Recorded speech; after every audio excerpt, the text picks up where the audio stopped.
Welcome to NACTV Reads the News. My name is Linda Dick, and I'm one of the many volunteers that help create programming for our station. NACTV can be seen on MTS Channel 30 or 1030, Westman Cable Channel 117, Bell Satellite Channel 592, or online at nactv.tv. These programs are made possible by our volunteers, staff, advertisers, as well as donations made by you, the viewers.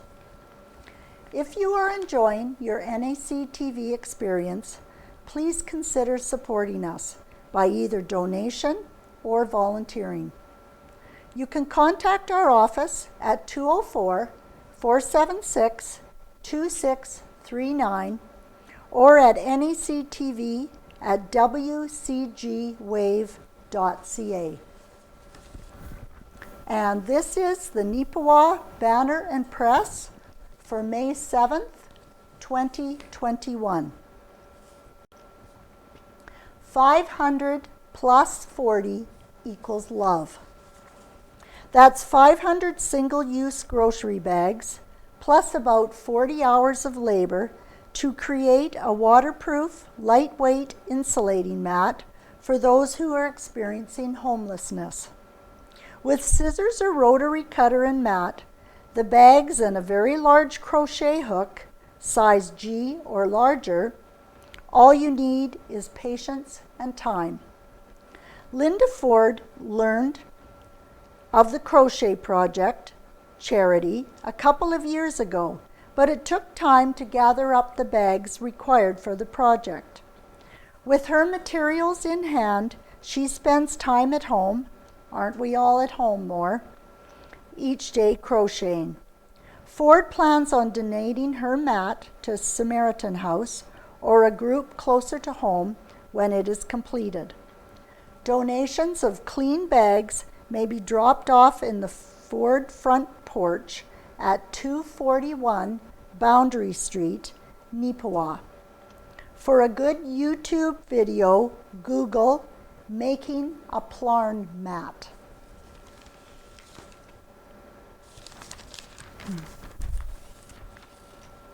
Sprucedale Industries opens new greenhouse by Kira Patterson. Sprucedale Industries, based in Austin, Manitoba, is opening up a brand new facility this weekend.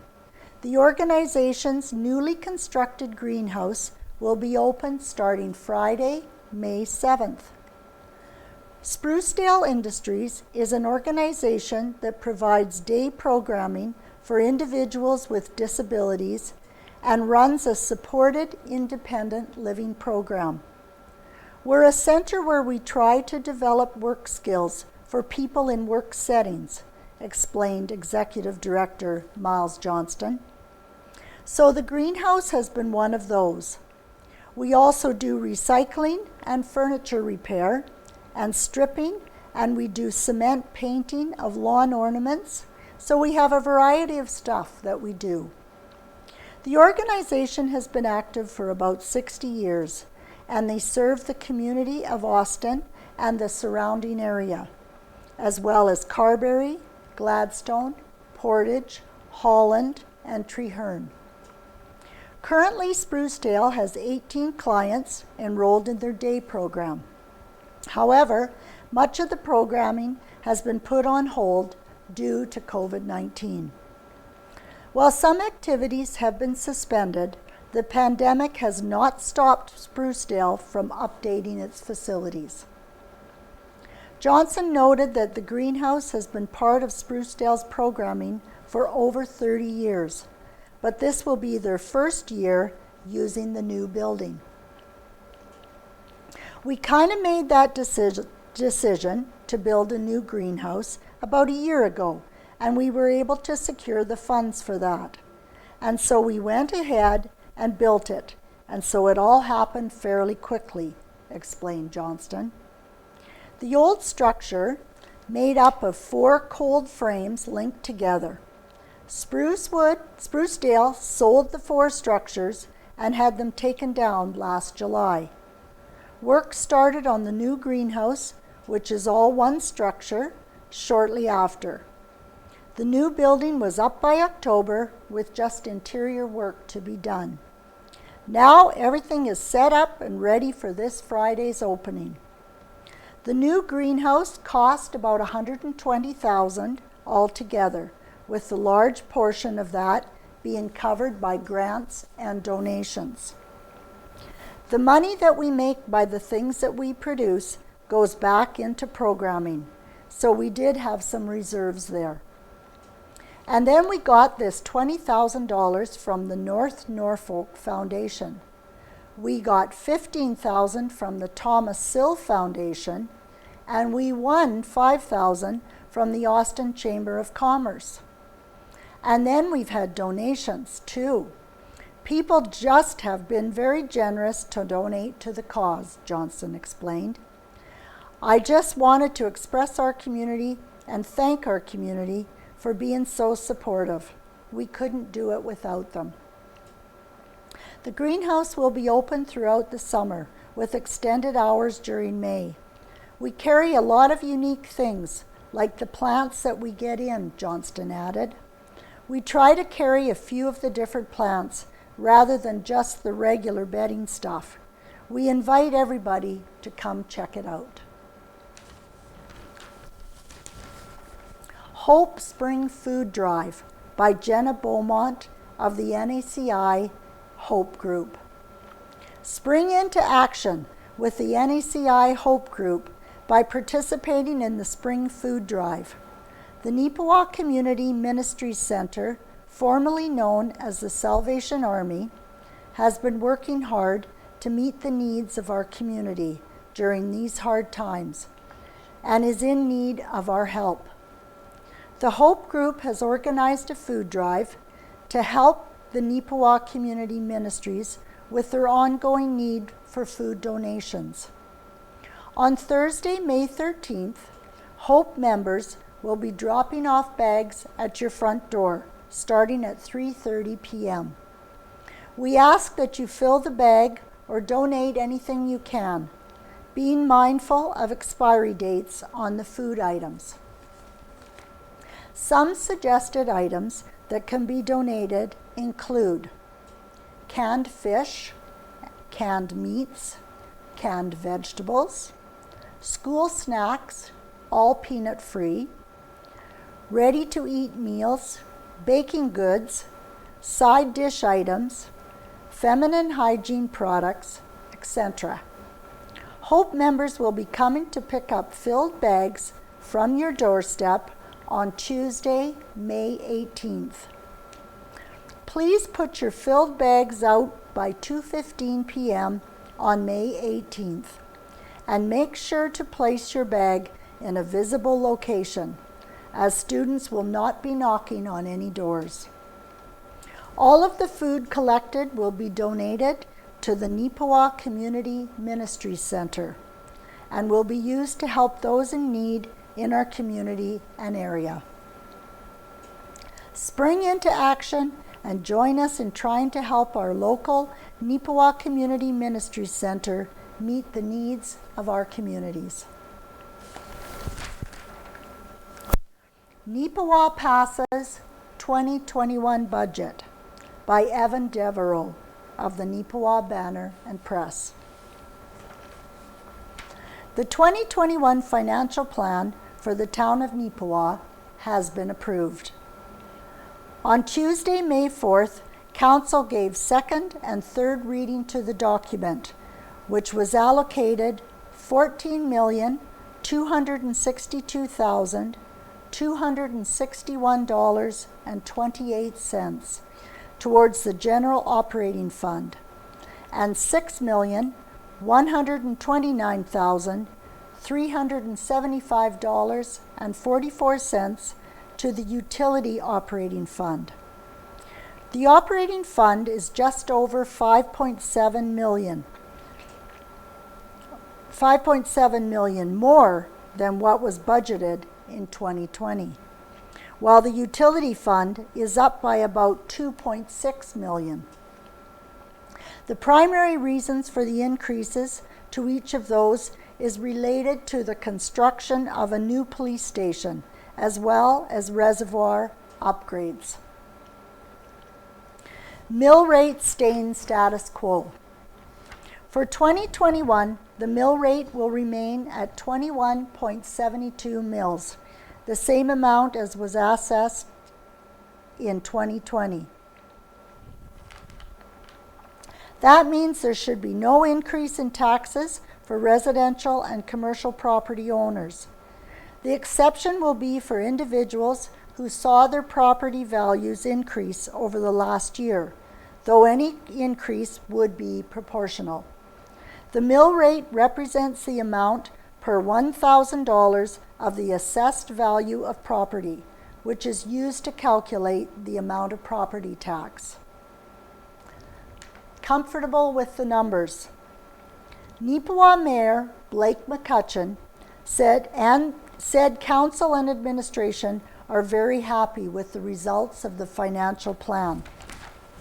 I'm happy that council decided to maintain the tax rates for a second year. There was a little bit of discussion on whether it was the right thing to do, but I think with the pandemic and the stress and the uncertainty that everyone has dealt with, it's the least we can do. What's great about this as well is the town is still moving forward, stated McCutcheon. We've put no projects on hold. I'm comfortable with the numbers and feel as though it's a positive plan for Nipahwa.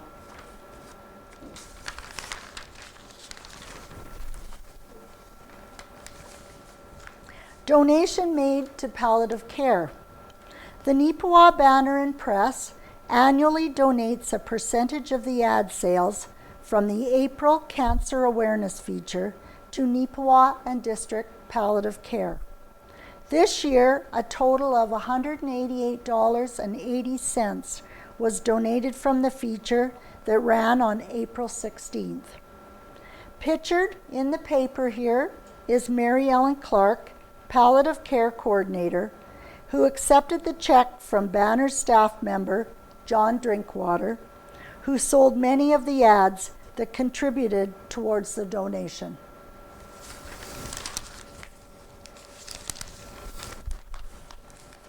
By Helen Drysdale, out of Helen's Kitchen, Soddies. When the new settlers arrived to the prairies, I am sure they soon realized that this new country was not the paradise they envisioned.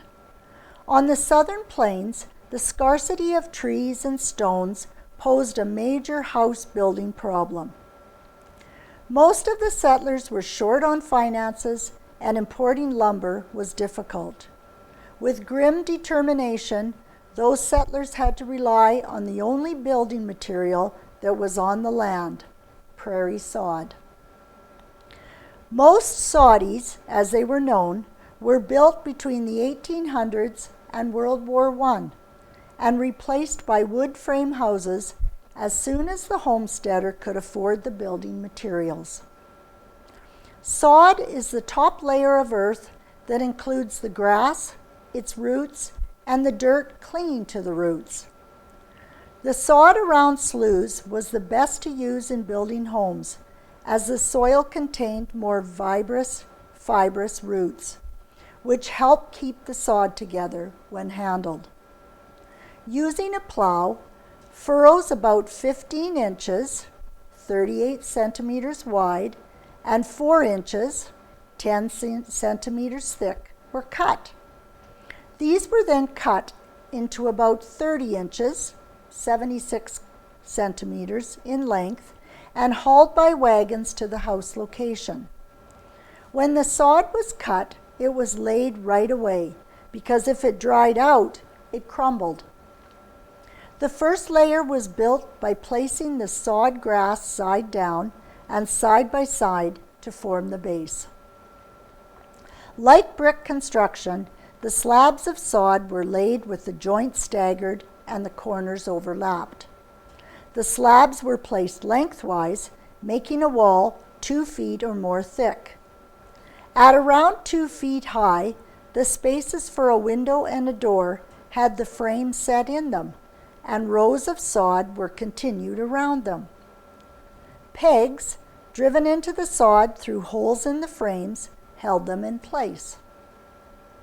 There were few windows in a sod home, as the holes would weaken the walls and the windows were expensive. At the top of the window frame, 2 layers of sod were left off and poles laid over the gap. The resulting gap, stuffed with grass or rags, protected the windows from breaking as the house settled. Once the walls were up, poplar poles or lumber were laid on top of the walls to hold the ridge pole and roof rafters. The roof was usually covered with 2 overlapping layers of tar paper, and then layers of sod were added to complete the roof. The average sod house took roughly 3,000 slabs of sod to build, or 1 acre of sod. Working alone, it took up to 2 weeks to build a house. It involved a lot of hard work.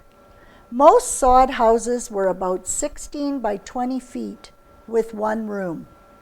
It was not uncommon for a family of 6 to 10 people to live in a single sod home. Many homes were plastered with a mud solution and whitewashed to help the walls from leaking dirt and insects. Many had cellars dug under the house with a wood covering and a trap door to store food for the winter. There were disadvantages to these sod homes. When I worked at Osborne Home, Mrs. Nickard told me stories about living in a sod house as a child upon coming to Manitoba. When it rained, the roof leaked for several days afterwards, she said. The pots on the stove had to have their lids on them at all times, or your soup was muddy. One morning, her mom checked on the baby, only to find a snake curled up with the baby. If there was a lot of rain, the wet roofs became heavy, and the excess weight caused many roofs to collapse. Their free land came with many hardships, and great fortitude was needed to overcome their trials. The advantages of sod homes were that they were cool in the summer and warm in the winter. Even in the middle of winter, water did not freeze in a sod house, as it did in most houses made of lumber.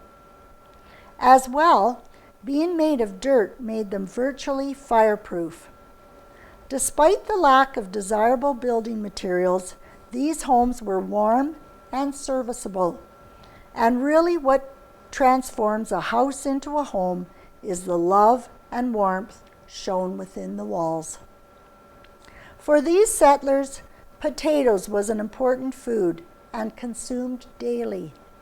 In their honor, a potato recipe, a favorite of mine, and Helen has a recipe called Reuben potatoes, which includes potatoes, pepper to taste, corned beef, Russian dressing, sauerkraut, and shredded Swiss cheese.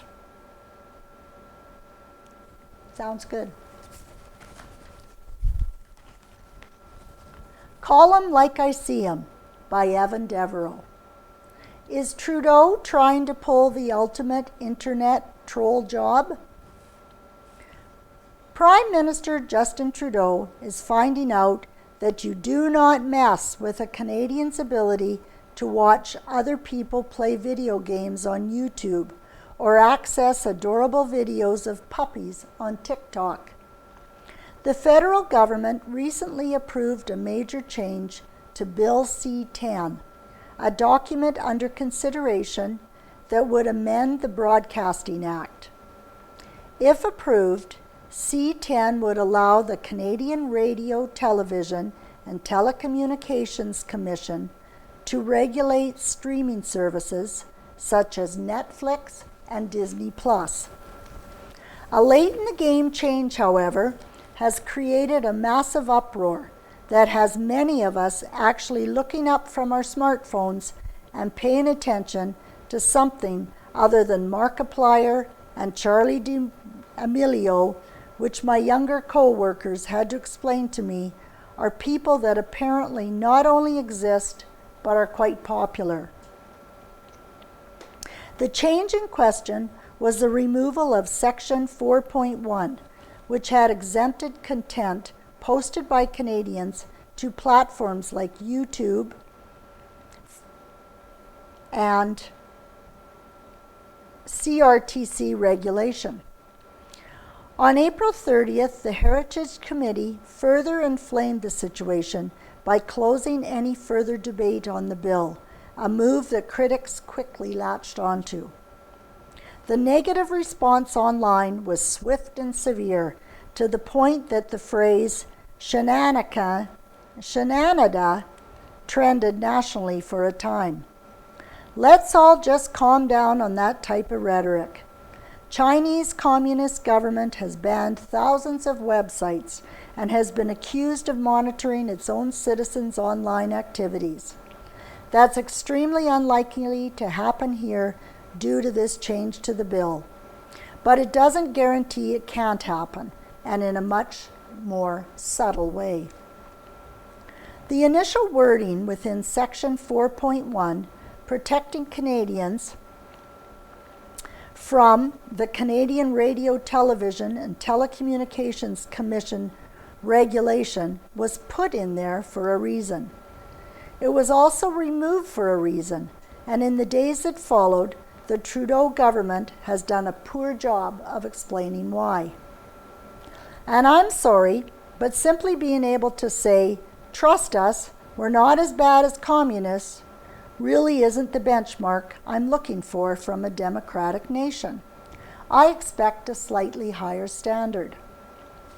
The foundations of Bill C-10 were meant to be positives for Canada.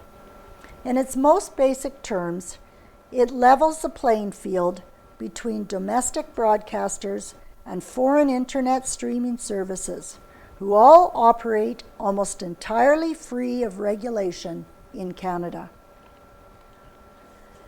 Domestic companies, meanwhile, are subject to a wide array of content quotas, regulatory oversight taxes, and fees. There is some good in this bill that could create a better state of equality and protection for Canadian broadcasting jobs. The vagueness of the bill's wording, however, along with the removal of Section 4.1, creates the possibility our nation's broadcasting watchdog could have the right to regulate user-generated content on social media. The idea of a government controlling what you can read, watch, and post online feels just a little bit un-Canadian, and the government has done a poor job of convincing us otherwise. But maybe this is all just an overreaction on all our parts, and if we know anything about social media, overreaction rarely happens online. Now we'll move on to Minnedosa, and Minnedosa approves their 2021 budget by Evan Devereaux. Minnedosa's new municipal budget has been passed. The document was given final review and then reviewed second and third reading at a council meeting on Tuesday, April 27th. For the upcoming fiscal year, the town will set aside $11,060,675.32 to cover its potential budgeted expenditures. The amount raised through municipal taxes and grants in lieu of taxes will be $3,193,257.33. The rest, if needed, would be covered through fiscal services. That 2021 budgeted amount is a bit larger than the $10,442,200.91 that had been allocated in 2020, while the actual spending last year was $4,279,412.94. A larger than required amount is set aside on an annual basis to allow for the possible transfer from the reserves for the construction of a new arena.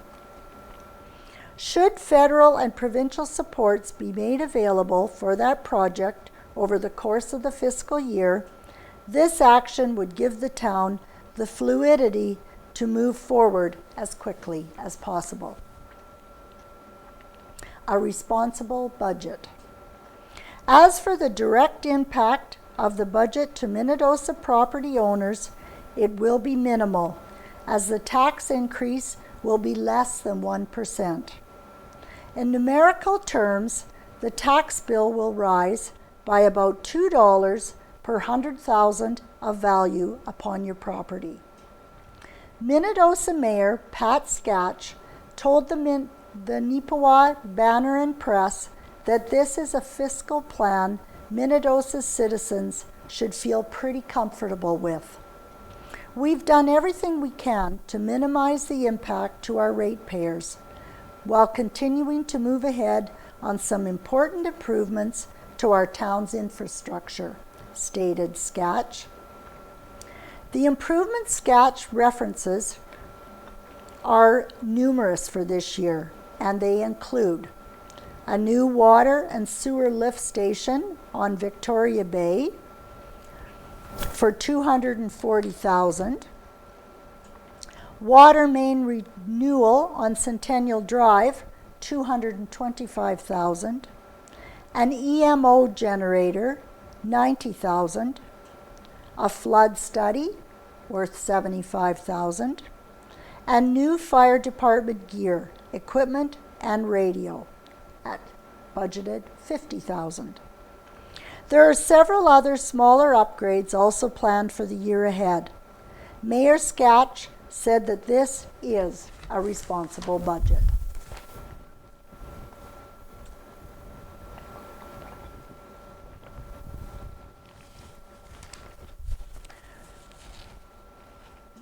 Spruce Plains RCMP report by Corporal Jacob Stanton of the Spruce Plains RCMP. During the week of April 26th to May 2nd, Spruce Plains RCMP dealt with 51 police activities. On April 26th, RCMP responded to a report of a break and enter to a business in Kelwood.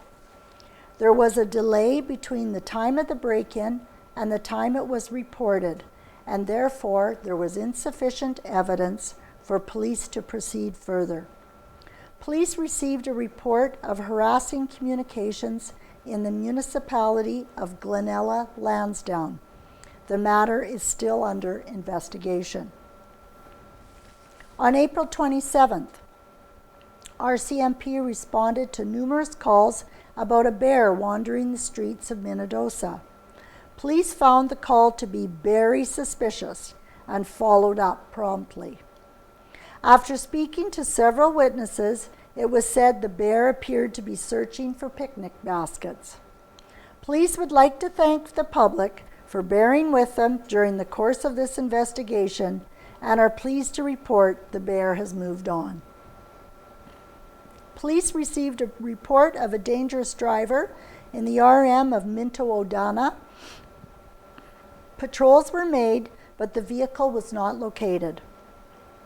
Police responded to a deck fire in Gladstone.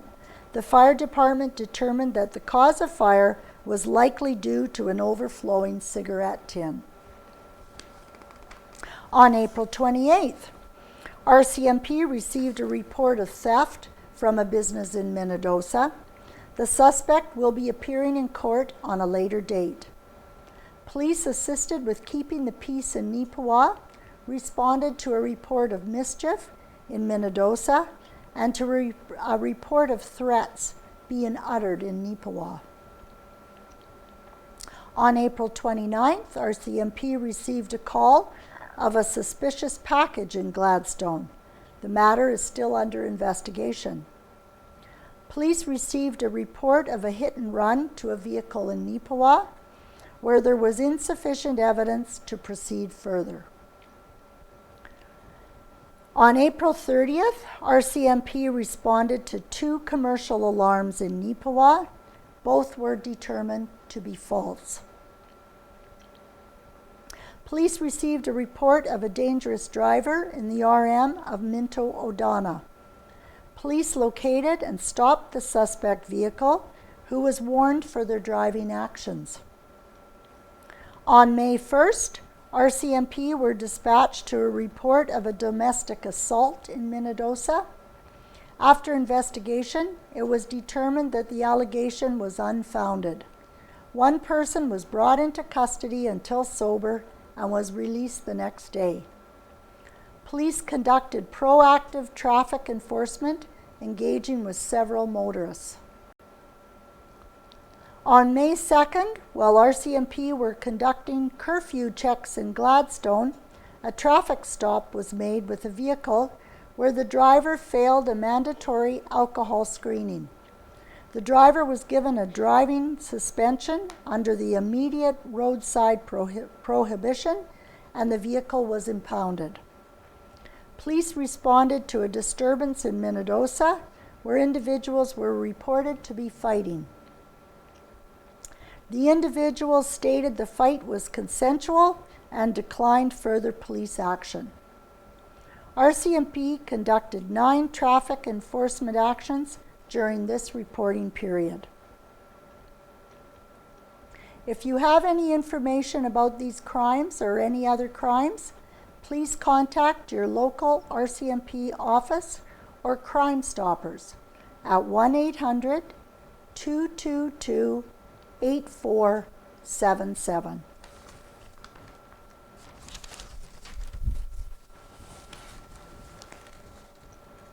Your senses, your community, your future.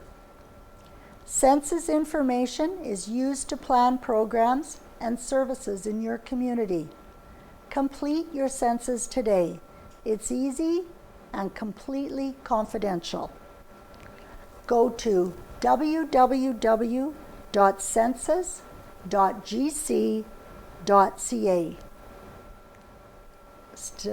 Statistics Canada.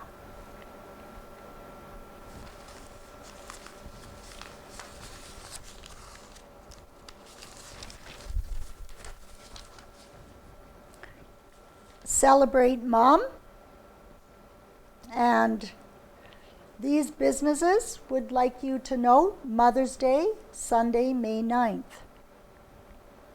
Boston Pizza, Safeway, It's Time, Happy Mother's Day to You from DQ, and Parkside Gardens. Happy Mother's Day. The Lily Nook, A&B Del Remples, the Nipahwa Banner and Press, and Weedman.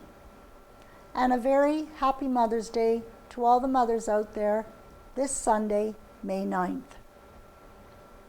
Don't forget to celebrate Mom. United Way shows support for Touchwood. On May 4th, Randy Keller of United Way Central Plains presented a check for $5,000 to the Touchwood Park Association on behalf of the organization. Receiving were Touchwood board member Cindy Hawken and Holly Pankratz, Director of Day Services. The funds received are in support of the new daycare program building.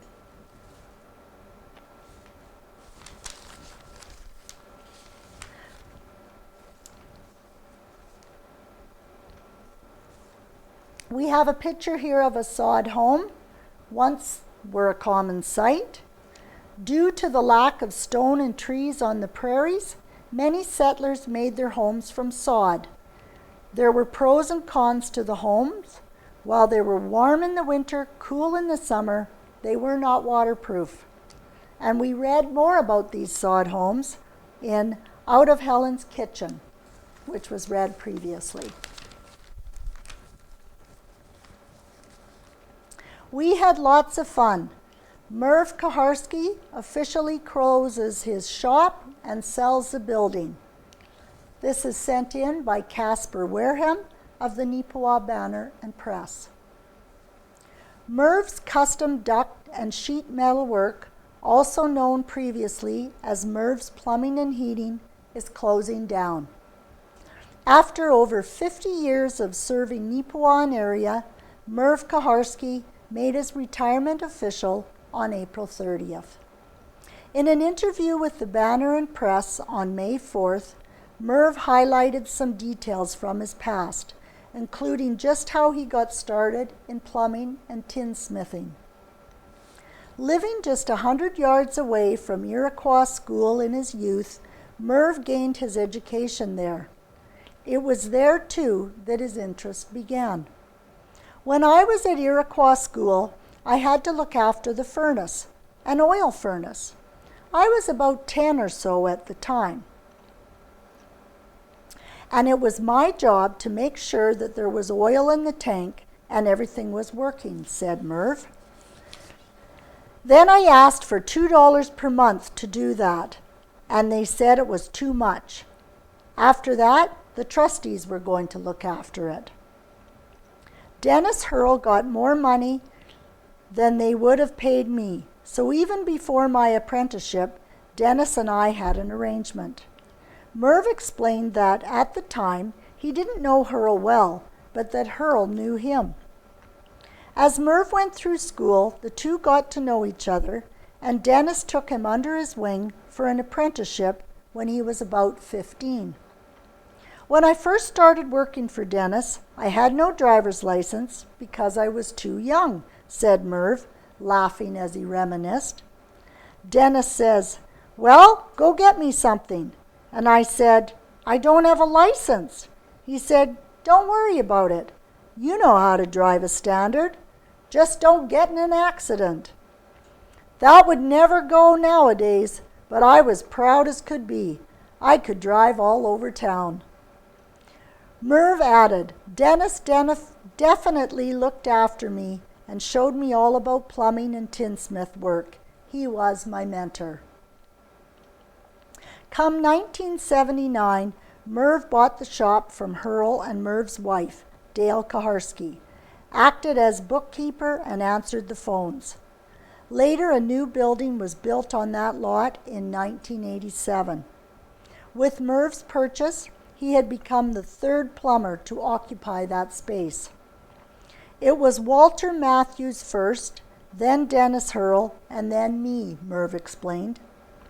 Matthews had owned the shop from 1937 to 1954, when it was sold to Hurl and kept in his possession until Merv made his purchase. Altogether, Merv has had his own shop for 42 years with as many as 5 employees at once, and the business as a whole has been present in one form or another for approximately 84 years at least. Now, ownership has passed on once again. Though full details could not be shared, Merv noted that the building is spoken for. "The building's sold," said Merv. "I've got a bit of a farm, so I'm playing around with it in my retirement." Sharing one last reflection on his time serving the area, Merv recalled with a hearty laugh, "We had lots of fun. I know some of the wives would say, 'You guys go there and all you do is have fun.' And when I go to work, I have to work. It's not fun at all. But when you guys come back, you've got a whole pile of stories." Merv extends his thanks to the community and his customers for their support over the years. Well done, Merv. Manitoba hog farmers making a meaningful impact in our communities. And this is submitted by Manitoba Pork Council.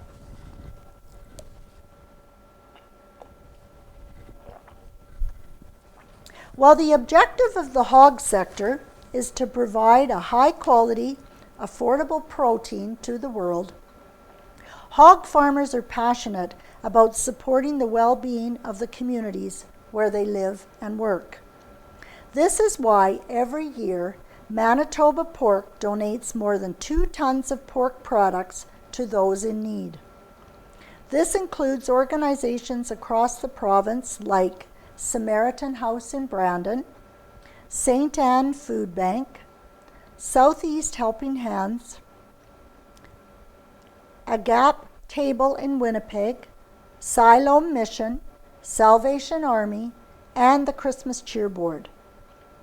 Ahead of the Easter weekend, Manitoba Pork partnered with H&MS Marking Services Co-op to donate $10,000 worth of pork products and financial support to Harvest Manitoba. Food security is important to everyone, particularly during the COVID-19 pandemic, and hog farmers work hard to supply a healthy and affordable protein. Hog farmers are important and significant contributors to the communities they live in. To learn more, visit manitobapork.com/community. Now we'll move on to the sports section, and Nipahwa Natives Alumni Commit to College by Evan Devereaux. A pair of players from Nipahwa's Junior A Hockey Club are on to the next phase of their playing careers, as goaltender Thompson Finney and defenseman Cody Shear have confirmed their college commitments. Finney has committed to the Chatham University Cougars for the 2021-22 season. Chatham has a NCAA Division III program based in Pittsburgh, Pennsylvania. The Cougars compete in the United Collegiate Hockey Conference. Finney noted via team media release that while his time in Nipahwa was short, he enjoyed his time with the organization. "I couldn't have asked for a better place to play my last year of junior," stated Finney. "My time in Nipahwa was short, but I really enjoyed it with a great group of guys, and Coach Ken Pearson helped me bunches." Finney, who hails from Fall River, Nova Scotia, a suburb of Halifax, joined Nipahwa at the start of the 2020-2021 MJHL regular season. Though he played just 5 games with the team before the season was cut short due to COVID-19, he had an accumulated 37 games played in the league over 3 seasons. He has also spent time with the Steinbach Pistons and the Wawasee Capo Wolverines. Cody Shear, meanwhile, has committed to the Midland University Warriors for the 2021-22 season.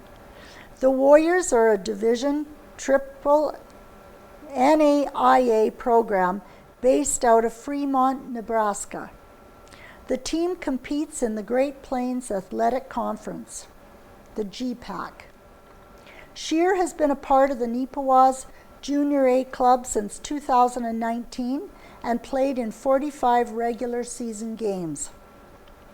In the media release announcing the move, Shear had nothing but praise for his stint in Nipahwa.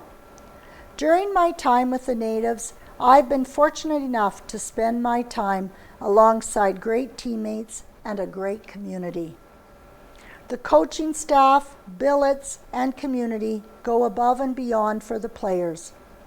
I will always remember the relationships made with teammates, billets, co-workers, and the community of Nipahwa. I am very excited to continue my hockey career and begin my education at Midland University with the Warriors," Shear said. Finney and Shear are the 5th and 6th members of the 2020-2021 team to commit to a post-secondary program. The entire Nipahwa Natives Junior A Hockey Club congratulate Thompson and Cody and wish them all the best in Pittsburgh and Fremont. Leafers commits to Nipissing University. Submitted by the Neepawa Natives Media Release.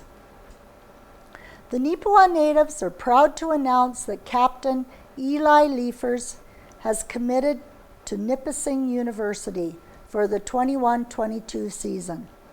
The Lakers are a university sports program based in North Bay that competes in the Ontario University Athletics Conference.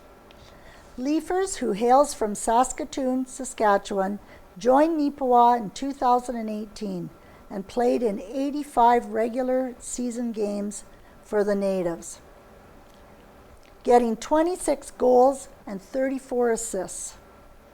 He becomes the 7th member of the 2021 team to commit to a school. Leafers had this to say about playing in Nipahwa. Junior hockey can sometimes be tough when you move to somewhere you've never been, with people whom you've never met. This was not the case in Nipahwa. From the first day in Nipahwa, it always felt like a place I could call home. The people and community of Nipahwa are like no other. They welcomed me with open arms, for which I will always be grateful for. I would like to say a special thank you to my billet family, the McIntoshes. You welcomed me into your home and have always been there for me, and I will always consider you a part of my family. I would also like to thank my coaches, Ken Pearson and Robbie Moore, for everything they've done for me and continue to do for the town of Nipahwa. The entire organization would like to congratulate Eli and wish him all the best in North Bay. And by Owen Devereaux, Nipahwa Banner and Press, Connor Geekie, named WHL Rookie of the Month. It's been an exceptional April for Strathclare's Connor Geekie with the Western Hockey League East Division bubble. The 17-year-old forward's 15-point performance over the course of the month has earned him the WHL's Rookie of the Month honor. Geekie had 6 goals and 9 assists and recorded 6 multi-point performances during the month of April in 14 games for the Winnipeg Ice. His performance was a major factor in helping the Ice to go 12-1-1-0 over the course of the month to conclude the 2021 Western Hockey League regular season. Over the course of the entire WHL season, Geekie has piled up an accumulative 23 points in 24 games. He is a former member of the Yellowhead AAA Chiefs and Junior A Verdun Oil Capitals. Well done, guys.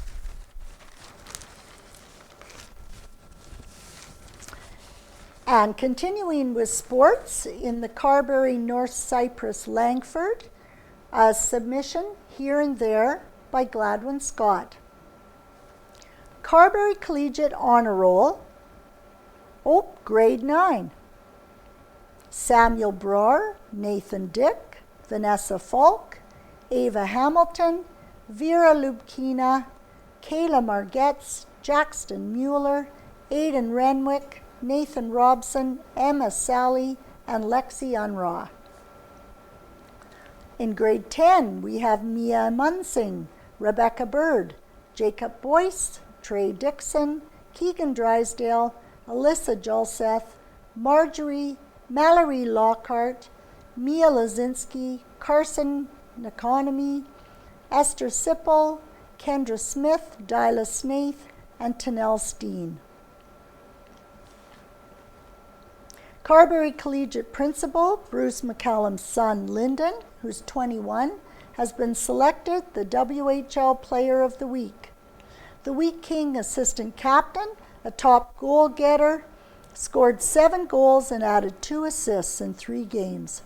The Brandon Wheat Kings, whose record was 18 wins, 4 losses, 2 ties, won the WHL East Division Championship. Again, Connor Geekie, who turned 17 on May 4th, was named CTV Player of the Week. The Winnipeg Ice Star has recorded 21 points in their abbreviated 24-game schedule and will return to complete his grade 11 at Strathclair and play senior ball with the Oak River Dodgers in the Southwest League. Connor was also named Winnipeg Ice Rookie of the Year. Prairie Trichomes is a new family-owned business in the Carberry area with 41 employees and 4 stores in Nipahwa, Gimli, Killarney, and Onanol. The large cultivation facility is operated by Ken Carrot and Son Dell, who stated that they have a wide variety of cannabis products. Our stores have many different demographics, as some folks look for painkillers and others for recreational use. It helps me sleep and remedies back pain. More information is available from Dell at 841-4580 or their website, www.prairietrichomes.com.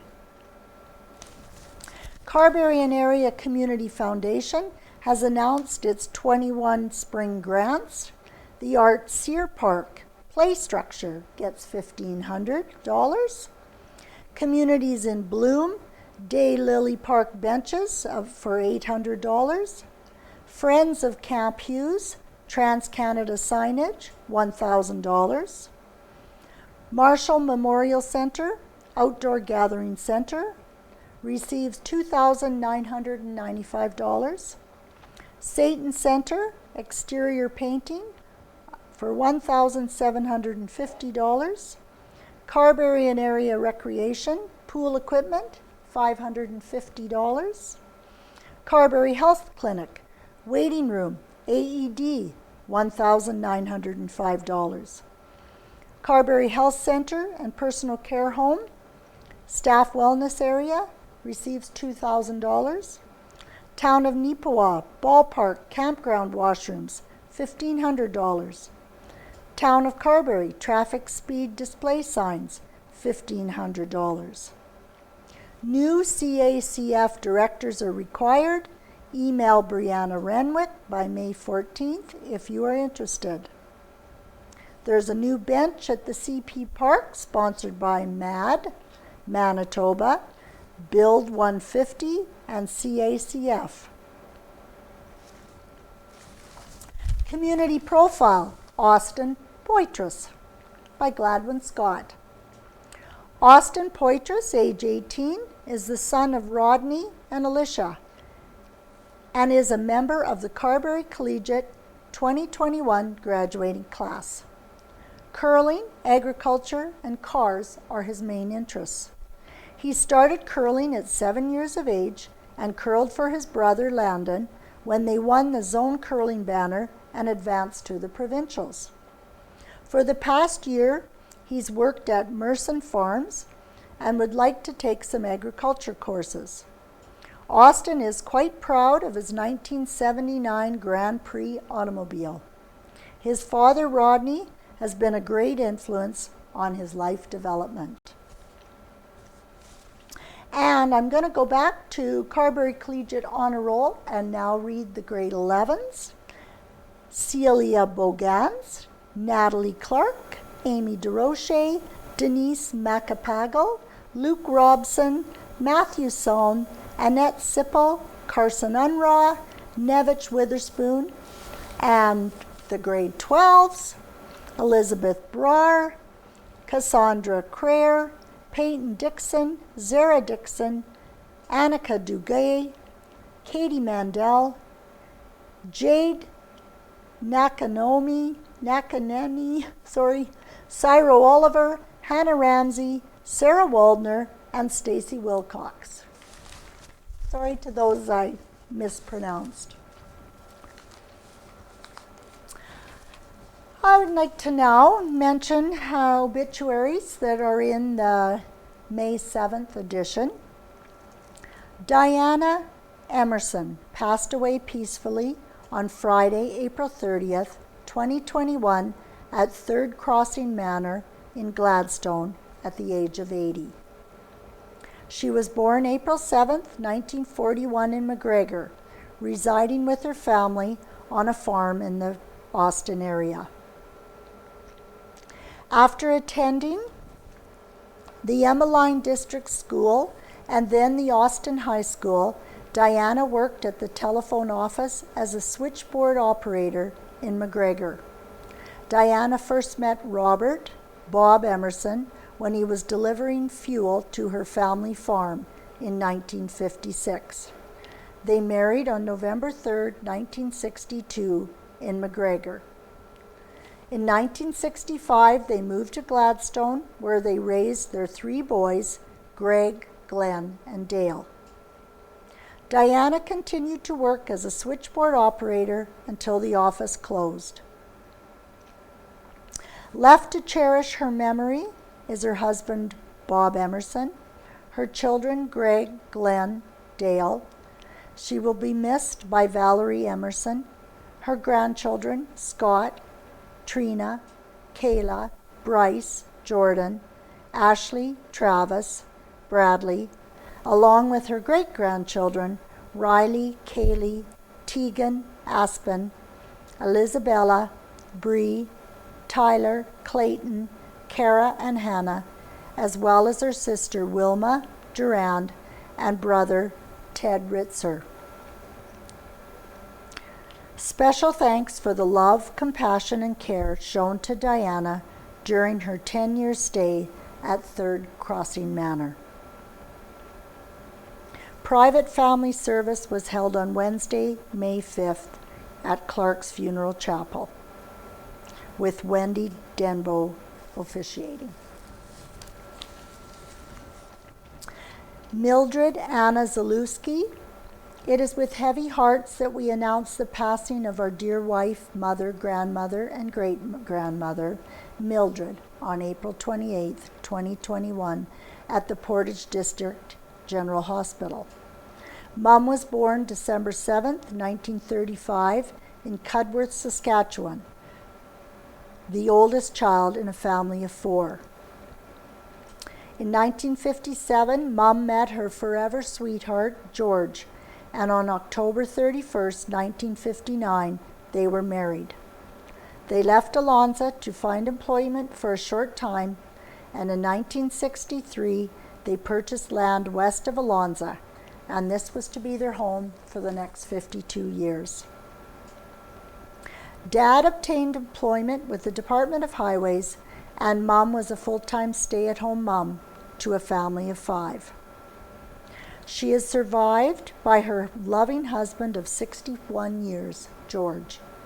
Her children, Ray, Lucille, Evangeline, Myrna, Roxanne, grandchildren, Stuart, Shane, Derek, Justin, Terry, Brad, and 8 grandchildren, sister Cindy, brothers Dennis and Bob, sister-in-law Irene Zalewski, numerous nieces, nephews, and friends. A graveside service was held on Monday, May 3rd in Our Lady of Assumption RC Cemetery in Alonza.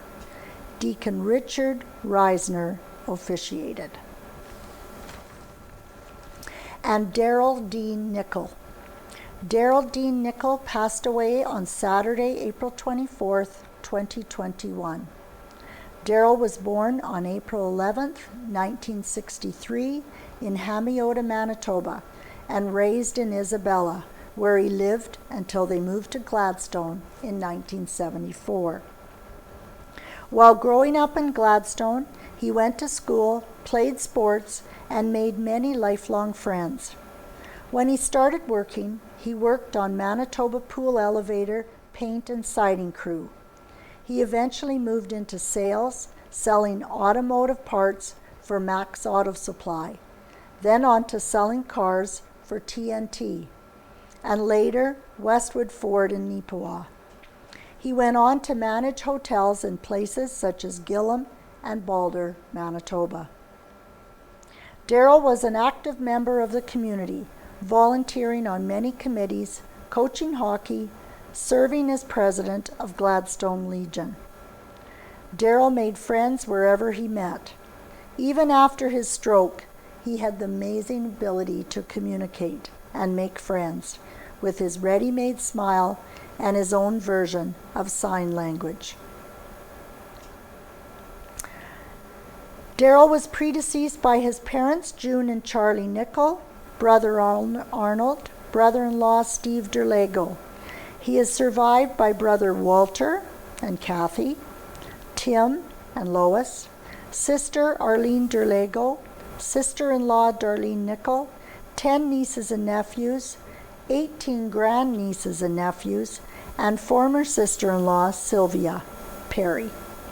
A private family service will be held on Friday, May 7th, with Linda Clark officiating. Interment to take place at Gladstone Cemetery.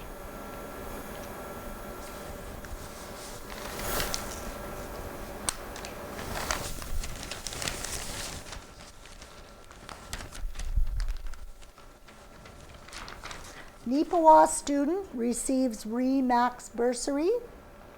Declan Smith of Neepawa is one of 16 recipients in Western Canada and one of only 3 in Manitoba to be chosen to receive the RE/MAX 2021 Quest for Excellence bursary, valued at $1,000. Smith was presented with the bursary as well as a certificate of excellence and a RE/MAX gift pack. On Monday, May 3rd, at the RE/MAX Prairie Mountain office in Nipahwa.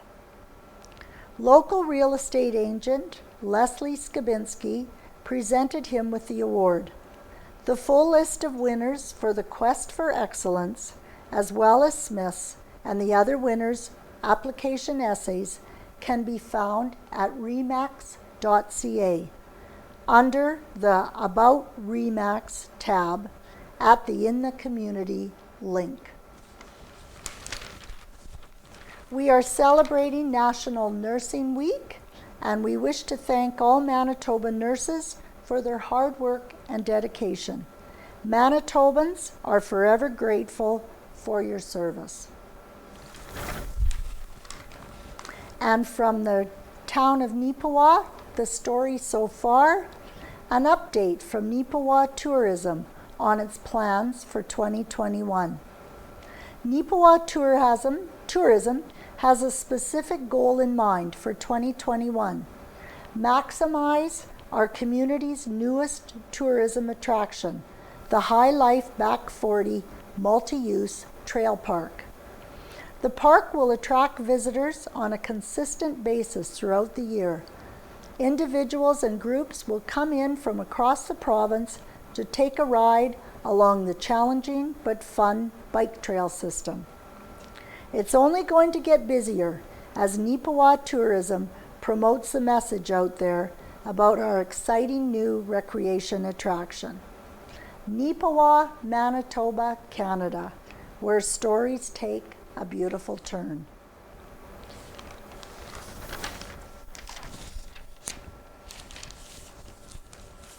A Nipahwa Banner and Press Special Edition. Let's celebrate on May 28th. It's the 125th anniversary for Nipahwa Press. The Nipahwa Press is the oldest building in Nipahwa, and we want to celebrate this great milestone. We will be reprinting pages of the first edition of the Nipahwa Press from May 28th, 1896, and we'll be telling our story. We are inviting all the businesses in Nipahwa to tell your history too. What do you do now? How long have you been in business?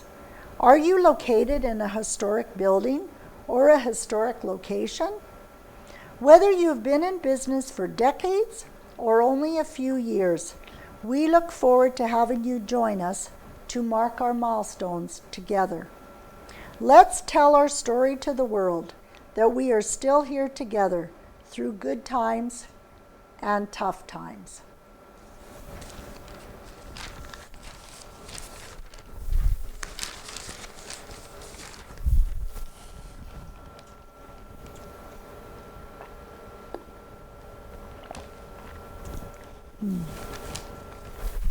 I'm going to read Homebodies, submitted by Rita Friesen. Betwixt and between. The outdoors is calling. There are projects that need to be completed and some projects that I want to start. One day, it appears that the weather is warm enough to start with the garden, and then it's more than sweater weather again. Projects have been completed. During the early winter, we designed and crafted barn birdhouses. One is a single unit and two are duplexes. The single unit is now secured to the top of the fence post in my backyard. Below it, I have placed a bird bath and posted a vacancy sign. And so I wait. For years, my front yards have been graced with a sundial mounted on a portion of a veranda post. The post was ancient to start with, and this winter it signaled its demise. It has been replaced with a new 4-inch square, 8-foot treated post, my investment portfolio for 2021, and a birdhouse gifted to me by a dear friend. Here too I placed a water container, the base of an out-of-date milk separator. Folks my age know what that is and will have fond memories of cranking the handle to spat the cream from the milk. And another vacancy sign is hung, waiting. A more massive project was to set up a water retaining tank under the eaves on the garage. A plea on social media for leads on a poly tank with a metal cage hit pay dirt, delivered to my backyard. It took a little bit of farm ingenuity, creative thinking, and hard work, but the system is in place. Do you know how much heavier cinder blocks are than they used to be? Memory allows me to lift and carry one in each hand, and now, one at a time with slow measured steps, so the tank is in place, also with a vacancy sign posted, waiting. With the backyard fenced, I embrace new projects. Rather than mow right up to the house and then work on trimming and possibly scarring the siding, it seemed easier to create a garden bed along the back of my house. Last fall, got most of the digging alone, and the goal was to leave an edge of treated wood separating the garden from the lawn, allowing me to run the mower safely on a flat surface, trimming as I mow. Scrounging and seeking, I found enough treated 2x4s to complete this project. As I look at the space, I see flowers for the butterflies and bees mingled with the vines of watermelon and cantaloupe growth, and once again, waiting. The simplest project was to net the raised bed that is home to the cauliflower and broccoli. In the storage was the discarded netting for a gazebo. A little work, and there it was, a fly-proof net that is easily flipped open for planting and weeding and then secured. There it sits, the soil warming, the bed prepared, waiting. It seems I am betwixt and between, ready for full-blown summer, well, at least a warm spring, waiting for the birds, waiting for the rain, waiting for the right time to get the seeds in the soil, waiting.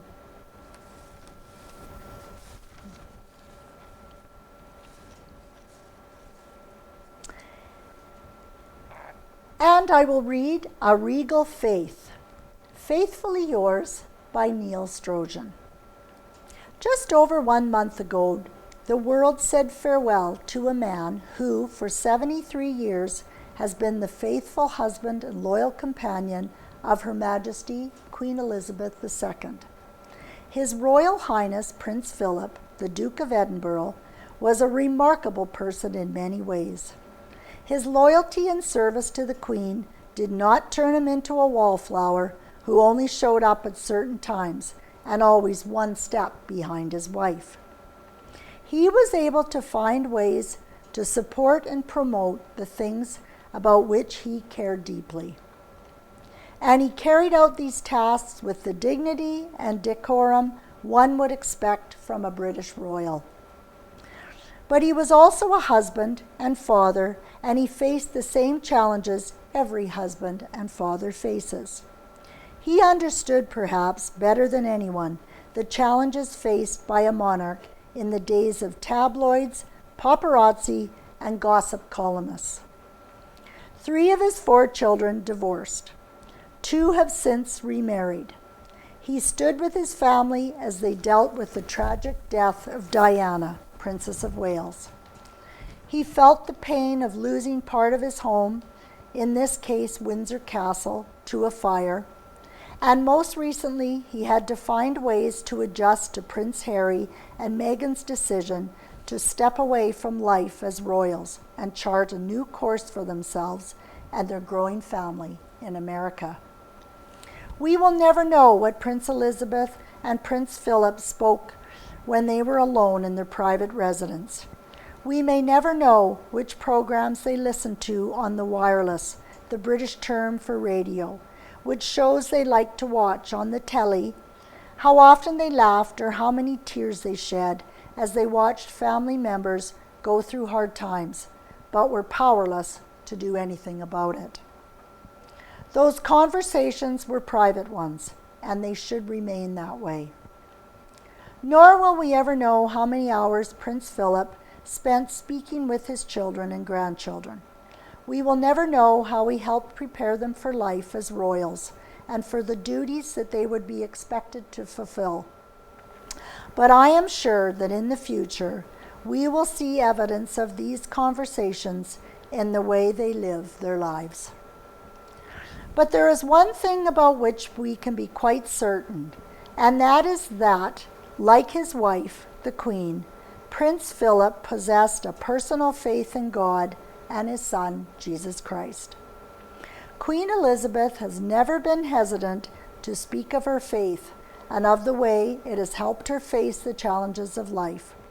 Her dignified and respectful way of sharing her beliefs is seen in every Christmas message broadcast to the citizens of Great Britain and the Commonwealth, of which Canada is a member. Prince Philip has not been as vocal about his faith, but it was revealed in the contents of his funeral service. He planned, we are told, every part of it. He chose the hymns, the readings, and the prayers, and even designed the conveyance on which his coffin was transported to St. George's Chapel for his funeral. He knew, someone said, that he was about to die.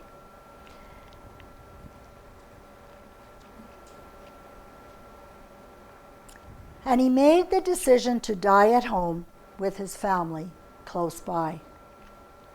Those to me are signs of a deep faith, a faith Her Majesty displayed at his funeral, and a faith that, I believe, will enable her to reign for at least a few more years. Rest in peace, Prince Philip. God save the Queen.